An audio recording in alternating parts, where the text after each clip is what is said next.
Hey everyone, Coach Patrick here from Endurance Nation back with another athlete interview. Today I'm joined by Gabe Peterson, a longtime member of the team, de facto leader, and ironically still located in the mountains, even though he's just on Zoom next to me right now. Gabe, how you doing? Living the dream. How about you, Patrick? I'm doing really well. I barely recognize you without your living the dream aviators from living the dream floaty inside of a pool. Yeah, I need that. I have to wear. I'm getting old, so I have to wear glasses now when I'm in front of a screen. So I don't always wear the aviators. I see. Not only do you enjoy the epic good looks, but also epic adventures. So, folks, you're wondering why Gabe is here today for many reasons, not just being a really great human being and really thoughtful in terms of how he approaches endurance and sharing that out. He's done a lot of cool stuff as well. So, he's 49 years old, which is hard to believe because he looks not a year older, 19. San Diego, California. So, you already hate him. There you go. Started off with triathlon and transitioned into ultra running. When I say transition, it's like just took a left and then just took off like a rocket ship. So you've done over 30 ultra marathons, 100 plus races, including things like Leadville, Wasatch, and the Bear, which sounds like probably like some New England IPA brews, but are legit hardcore racing. Has done the Moab 240 endurance run. Uh, you got 20th place. Look at these things. This is insane. FKT on the John Muir Trail via Cottonwood Pass, 5 days. That's ridiculous. You set the course record for the San Diego 200 in 2022. Oh my God, I can't even go on. And I think to me, this the most recent one is one of the more powerful ones that people I think get.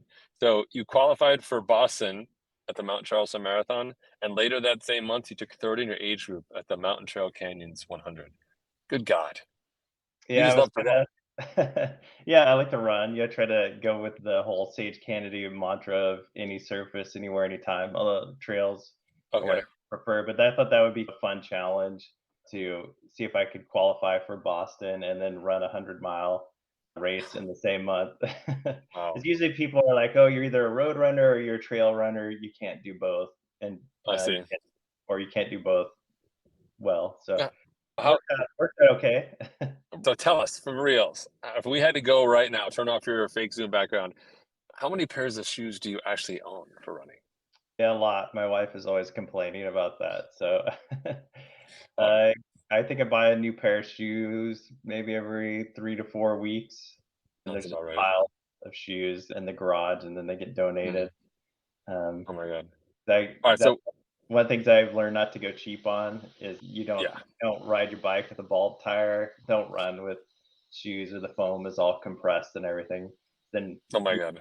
like plantar fasciitis, which I've had. After that, I learned Mhm. like spend the money to preserve your. Yeah, 100% worthwhile investment. How do you I just did that stupid Ultramate thing, which I had to eject out of this past weekend, and I was like, "Let me see what" of course, after starting, I was like, "What did I do last year?" Which is a really bad idea. And I looked at last year and I had literally had been like, "Oh, thank goodness. The new shoes I ordered arrived today." And I was like, "Oh, I didn't order the new shoes this time around. My shoes have got like 800 miles on them." I'm like, "I'm screwed. I can't get new shoes in time for this stupid running thing." How do you manage that? Is it like just you just know, "Hey, it's the third Thursday, I just buy new shoes day," or what do you do? I always have I keep like a safety stock of shoes. Like I always have a box. I actually have in our storage room. Uh, Okay. I have stacks of shoes, especially if models change. If there's a model Oh. I really like the Hoka Speedgoat 4 is an amazing mountain shoe, and then Mhm. at the 5 they changed it, Yeah. and it just doesn't work for me. Okay. At the end of the run, when they were on sale for like $100, I bought like Mhm. all the pairs they had at Running Warehouse, and I just have a Okay. stack of these. Now I just sit they're eventually gonna run out, so I save those for important mountain races. Nice. I could just see it now. Armageddon hits, right? And you're like, family to the bunker. And they go, oh, thank goodness. Like all these boxes, Dad's taking care of us. You need to turn on the light and it's all running shoes. Is that was set. Was set we have to run through the apocalypse. That's right. I love it. Oh, that's fantastic. Awesome. Okay. You've done a ton of ultra things across the board. For the folks at home who are ultra curious or just getting into it, what is it that sets, what initially brought you to ultra running? And then what do you tell people now? Like now being a veteran in the space and you get it. I'd be curious to know what was your I wonder what sort of interests you now and then what you would tell someone who would start today. Yeah, like my gateway into ultras was part of it was when we moved to Utah in Mhm. 2014. lots of epic mountains there, and I was pretty Mhm. triathlon training. And Okay. then, I was out there on the time trial bike, right in the aero position through the flat valley, and I looked up at those mountains, and I was like, man, I should go up in those mountains through traffic on my time trial bike. So bought a mountain bike, started doing more trail running, Okay. and then on the way to with the half Ironman in Boulder, it's a long Mhm. drive from Salt Lake City to Boulder. I listened Mhm. to the book Born to Run. I was like, oh, that sounds Mm. like fun. I should sign up for an ultra. Okay. Uh, so I guess I was vaguely aware there was such a thing as ultra races. So I Mhm. discovered ultrasignup.com, Yeah. found a race in Salt Lake City, this race called Antelope Island. Antelope Island is this island out in the middle of the Salt Lake. So it was basically a Fun. 50K loop around this island. Cool. And I'd done a bunch of road marathons, and road marathons usually ended with me getting to the finish and going, I will never do that again. That was a horrible idea. And then Yeah. the memory fades, and 2 years later, you sign up for a road marathon. I got to the finish, and I was like, "Wow, that was a lot of fun. I want to keep exploring." I probably, for me, my biggest piece of advice for people getting into it is enjoy the journey. So that was 2015. I did that, and it was cool because ultras were it was unexplored. There was like no Mhm. endurance nation for ultras. There weren't even Yeah. books on how to train. The few books that were out there on how to train basically just said, "Go run a lot," which actually turns out to pretty much be right.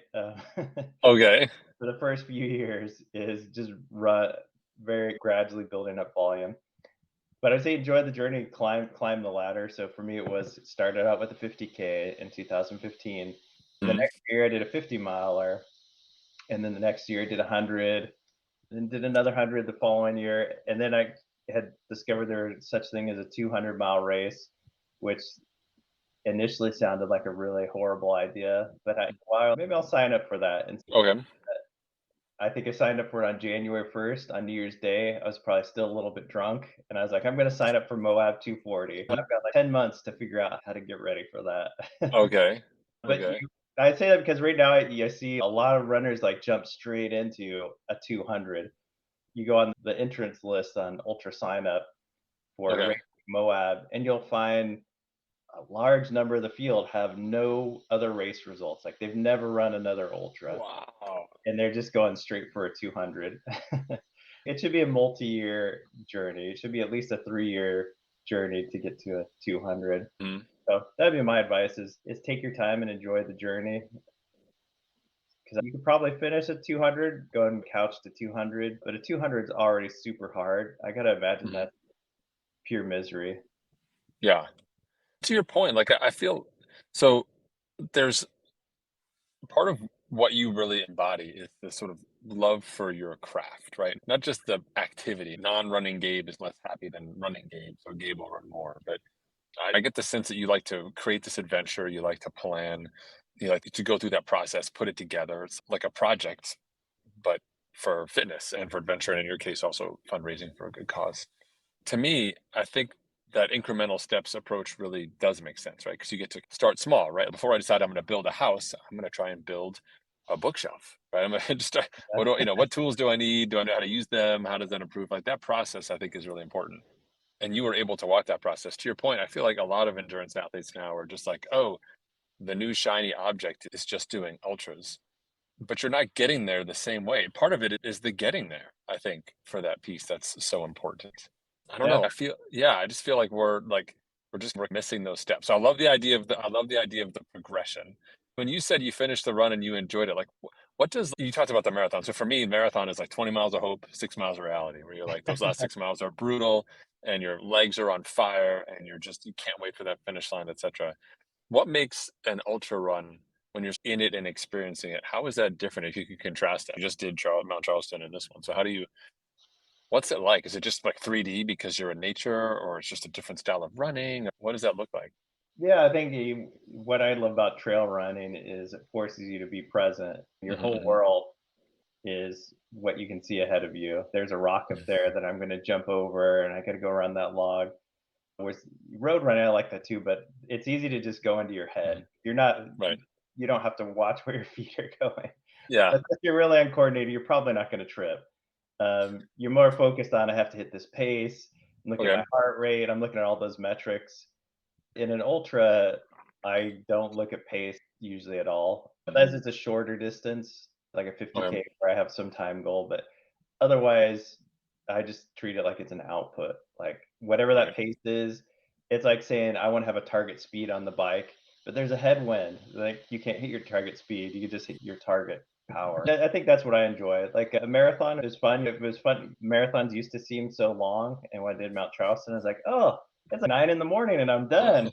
It was so short. It started to Right. hurt. I'm like, oh, it only is gonna suck for an hour, so that's not bad. Usually it's like sucks for a day. Right. Oh So my god. it really changes your perspective. Yeah. I think that's so important. I was actually just talking with Dennis Cruff, who's on the team.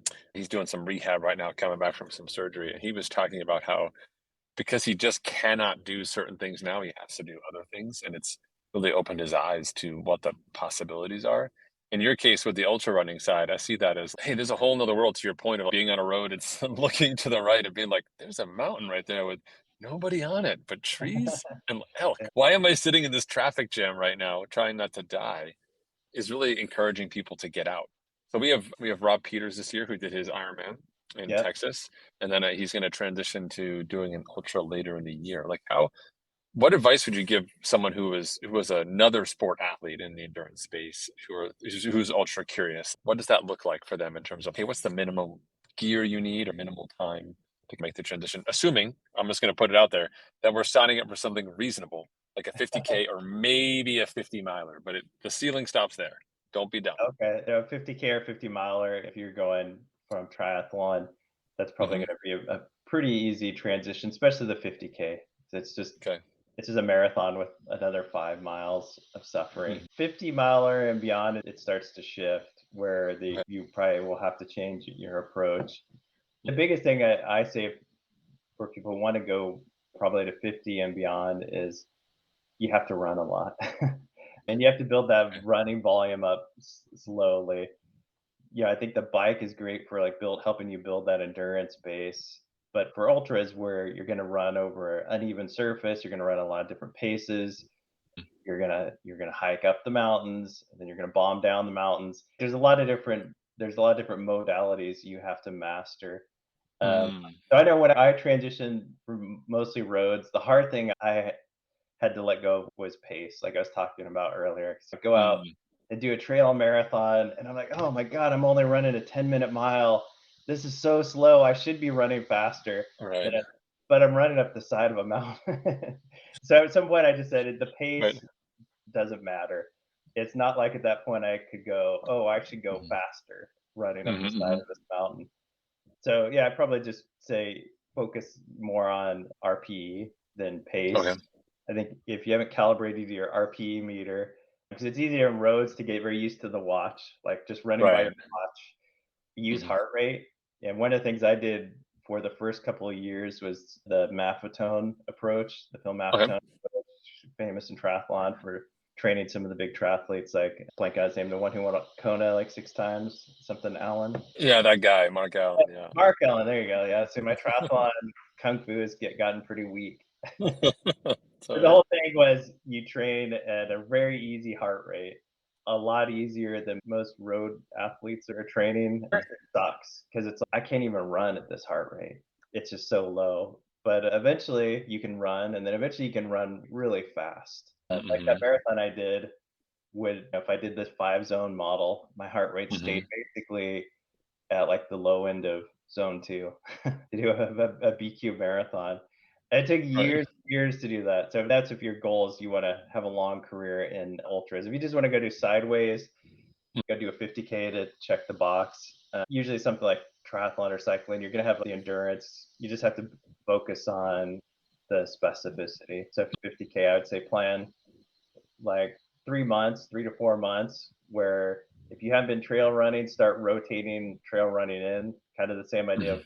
you haven't been trail running, don't like all of a sudden I'm gonna go trail run every day. Mm. Work a lot of the Right. like stabilizer muscles and things that you don't have to work as much on the road, and start with like 1 or 2 trail runs, a couple more, and then eventually most of your runs are trail runs. But I think for 50K, it's pretty approachable distance. Yeah. Even I think to your point, I think it's only 5 more miles, but if you thought the last 6 miles of a marathon were hard, you're basically doubling what hard is, right? That's for most people, that's a pretty big bite of the apple. I think from a looking around and seeing what other people, the cool kids are doing socially, you may be encouraged to do more. But to your point, every time I've opted into a bigger race than like bigger than my britches, I don't even know what the right expression is. It's always been bad. Like I just suffer more. And there's some level of, I think part of what you did, which was really smart, was you set yourself up for success because you dabbled in it and then grew that. Whereas if you just go big, let's say you just set a 200, you go do it, you suffer through it, whether or not you even make the cutoff, but you had a miserable time. Your body is wrecked. But there's really no, the only lesson you've learned is just don't sign up for dumb stuff.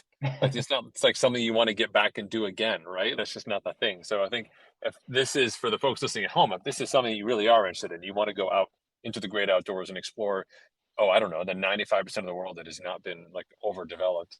Do it the right way. Be intentional about it. Use your fitness, structure it so you can be great, like Rob's doing that sort of end of season build up, I think, which is really smart.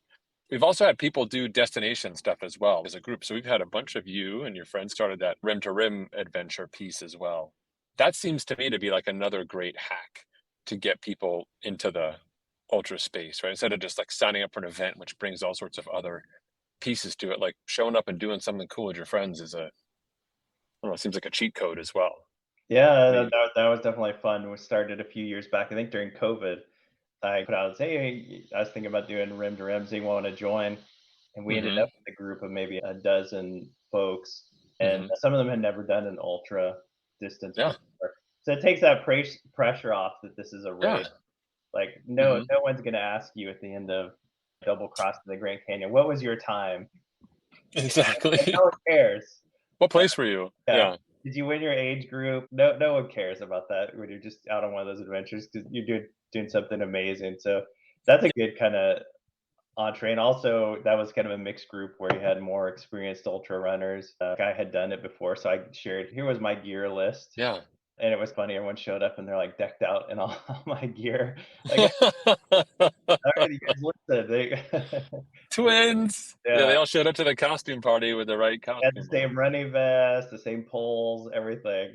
Oh my God. That's so funny. That's to me, I remember when talking with Tim about this and trying to figure out how we grow some of the resources for Ultra inside the team. He was like, step one is to go crew for someone, like just go see it, just to see it from an observer's eye. And I feel like that sort of social style event as well, like putting down a challenge with your friends or connecting with others to be like, hey, let's just go do something cool.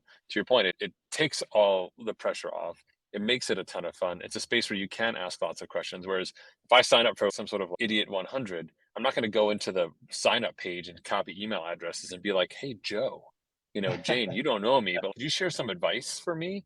I don't know, you miss out on all of that piece as well, you Yeah, it's know? a good way. If you do go that route of doing 100, I definitely Hmm. recommend find a mentor, find someone else who's done it. For me, that was Hmm. I was doing my first 100s. I knew some ultra runners in Utah, and Okay.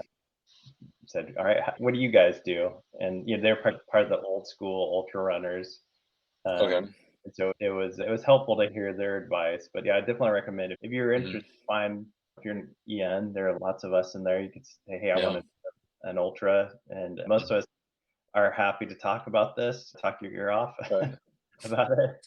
Um, Yeah. so usually I think it's a good community where people Hmm. are willing to help you out. One of the things I always say about 200s is I've never met an asshole in a 200. Never, not once. Uh, Hmm. I can't say that about most other races. Yeah. I Hmm. remember being in triathlons and you have other competitors taunt you and things Hmm. like that.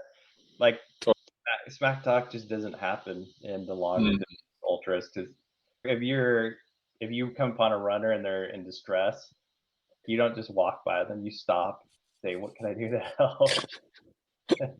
It's so funny. I think about that a lot as well. I think about that with work, right? So when I meet someone who's a fellow business owner like me, if you talk to someone who's in a startup or whatever, at the beginning of their journey, they'll be like, "We've got the best team. We're super smart, great funding. We're executing like legends, whatever." If you talk to someone who's been running a business for 20 years, they're like, "We've been so lucky. We just managed to find our way." It's the, you come to a realization later on your priorities change, and there's a much greater alignment with understanding of the universe and being yourself and not being tied into performative things or making up a story as a narrative for what you're doing and all of that. And I agree with you. I see that stuff. And that's one of the biggest things people talk about from the ultra side is that the events are just they're just different. Like it's like the family that you like that you hadn't actually met yet, but you get to meet them here. Yeah, it's a Um, really cool community. It's pretty laid back. The point end of the field is still pretty competitive. sure. Uh, Beyond that, even the race leader, if they came upon you and you were laying on the ground, they would stop and help you. Uh, Right. where the road marathon, they would just jump over you and yell at you for being in their way. I don't know.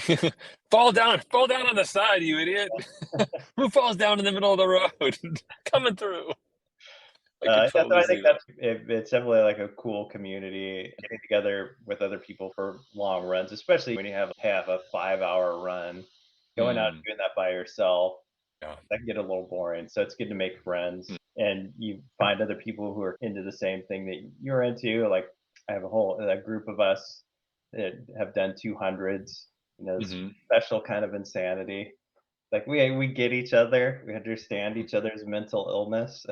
It's like great to go and train with those guys. So some of the guys in EN, like Peter right. Noy and Tim Kronk, uh, Mhm, and other folks have met along the way. Yeah, yeah, it's a great way to build like just friends that you get to do mhm, something crazy, and the bonding that you go through doing a 200-mile event. mhm. It's similar to like doing an Ironman, except maybe on steroids. 'Cause you're gonna Yeah. go through all the highs and lows of an Ironman is going to be like a sine wave. You're going to hit a high and then a low and a high. 2 miles is like you compressed a whole lifetime of highs and lows Mm, into one race. oh my god. I gotta believe I don't even know if the average endurance racer has the available bandwidth. Like, my phone would fill up if I had a 5-day event, you know what I mean? I think I would just be reduced to either I'd be overwhelmed and, like, I would just stop saving things after a day and a half and would just be overwhelmed, or I wonder for you, do you ever just wake up and feel like you're in a run? You're like, "Oh my god, I'm on day 4. I've gotta get to the finish." The other people are stressed about work. Are you, like, ultra stressed? Definitely after a 200, I argue it actually gives you mild PTSD. So after a 200, I'll have for a couple of weeks I'll dream that I'm still out there running, and I wake up and I go, "Oh, thank God, the race is over." Mhm, Definitely, mhm, and I've had that in the race where you wake up, like at San Diego 200. I remember I was sleeping in this RV for 20 minutes, and I woke up in an mhm. actual bed because usually you're sleeping like in the dirt, in the side of the trail. So you wake up Right. in the dirt, you know what you're doing. So I wake up in this bed and I look around and I'm like, "What am I doing?" And then I was like, Mm, "Oh shit, I'm running a 200. Why am I doing this to myself?" But then I got up and just mm. 70 more miles to go, went out and did it. Wow, unbelievable. That's so crazy. I just love it. Before we go, I do wanna I appreciate you sharing some of those pieces of advice, but, so 2 things. One is, what's left on your calendar for this year? Because I think that's always, like, something for people to munch on, and then I wanna talk about your fundraising things as well. Sure. And this year, so far, it's been a pretty busy year racing already. Talked about doing the marathon, did Canyons 100 in 2 weeks, less than 2 weeks, doing San Diego 100. And so Peter Noyes, Francis Picard's coming down to run that, Awesome. alumni, and some other friends from that 200 community coming out to Mhm, crew and support. And then have the Angeles Crest 100 in July, which is one of the old school original 100 mhm, races. There's kind of five that are considered the old school mhm. original. This is one of them. So it's, yeah, a Right. classic race through the Mhm. Angeles Mountains near Los Angeles. And then Uh-huh. capstone for the year is an epic, terrifying race called Tour de Giants or the Tour of Giants. It's over 200 miles through the Italian Alps with somewhere between 80,000 and 100,000 feet of vertical. God. So somewhere around three Everests of vertical in one race. And Oh my it's god. considered probably rightly one of the hardest races in the world. So just that amount of vertical is hard to conceptualize. Mm. Most will have maybe half of that. Wow. Moab was, I think it was about 30,000 feet, or basically one Everest. Um, Okay. so at least double that that vertical. So you're basically Wow. so a lot of the climbs are almost like from sea level up to 10,000 feet and then back down, Mhm. and then do that Wow. over and over again. So I'm Wow. excited about that. It's definitely like one of my bucket list races, Okay. but it's one of the races that kind of terrifies me. It's Mm, really it's hard for even me to conceptualize that oh my amount of god. because I compare it to other races I've done where I'm like, that was a lot of vertical. I'm like, it would have been more vertical per mile than that race that I thought was a lot. So hard. Oh Yeah. my god. All about the vert. That's so crazy. We'll be following along for sure. I love how you give us the updates so we can watch your little dot go through it all. Yeah, it's only one of these days you got to invent like the ultra running tracking site where the dot like changes color. Like when Gabe is in suffer mode, the dot turns red. When green is like happy mode, so we could be like, "How's the dot doing out there?" That's a Um, good idea. That's a good idea. They show like a mood ring or something, a little button you totally, have totally if feel like this is the brutal. I'm Totally. dying. Nice. All right, awesome. And then last but not least, you've been raising money for Juvenile Diabetes Research Foundation, right? JDRF for years. Yeah, yeah. Um, So my oldest daughter was diagnosed with type 1 diabetes back in mhm, 2019. And so I figured, hey, if me doing stupid stuff can help find a cure mhm, for type 1 diabetes, then I'm all for that. Started with Moab in 2019, doing a fundraiser, and I set a pretty modest goal. I think I put up the fundraiser of like, all right, yeah, I'll raise like $2,000, and quickly blew through that. We were talking about before the podcast. Well, support you doing stupid things, and then so every right. year did a different fundraiser. Like Mhm, 2000 when 2020 when COVID hit and all the races mhm, were canceled, I did a fundraiser for this race called Badwater Salton Sea, and the race was canceled. So I ended up running 100 miles on the treadmill as the fundraiser. oh my And god. I think that one raised something like $6,000 because once I said, all right, the race is canceled, but I set the goal at 5,000. I said, if we hit 5,000, I'll just go Mhm, ahead and run 100 miles on the treadmill because the race is 83 miles. I was originally going to do the okay. race on the treadmill. And as soon as Right. I posted that, it went instantly blew through the target. And I was like, all right, people, Totally. if they want to see me run 100 miles on the Totally. yeah, you can't quit. So I've continued doing that. Like last Love it. year, San Diego 200. Mhm, 2021 was when I did Badwater. That was a fundraiser okay. for JDRF. And Mhm, so probably this year I'll do it for Tour de France. So usually about love 2 it. weeks for the race. I'll put up the fundraiser link. Okay. You We'll want to be do looking for it. really? Awesome. I'll when you get it to me, I'll come back here. I'll update. We'll do the podcast, but I'll come back and update the description and use social media to amplify it as well. Put it out to the team and commit to also funding myself for once, so I can be part of the madness. Who knows? Maybe we can convince you to do something ridiculous. Although I think just doing that race itself is totally ridiculous. Yeah, So I'm not sure what's next after that. I don't know. Top that. I was going to say, if anyone's going to find it, it's you. But I'm not sure the rest of us really want to know just yet. Let us catch up. We got to do a 50K No. first before we hear more. Yeah, the next level are very exotic races, like doing the Iditarod on foot, dragging a sled. Right now, that sounds horrible, but give it a year or two, maybe. Who knows? Who knows? Who knows? Yeah, Awesome. Very cool. Hey, Gabe, listen, thank you so much. This has been fantastic. I really enjoyed it. yeah, great Um, catching up. yeah, same. And yeah, I'll let you know when this goes live. Thanks for sending over the bio. I'll use all that stuff. And can't wait to hear about your race with Peter and Francis and see the pictures too. You guys bring the Yeah, fun. So next week you'll see the awesome. excitement. Give everyone my kudos, if you will. All right, we'll do. All right, Gabe, you take care. I'll see you. All right, take care. Okay, Bye. bye bye.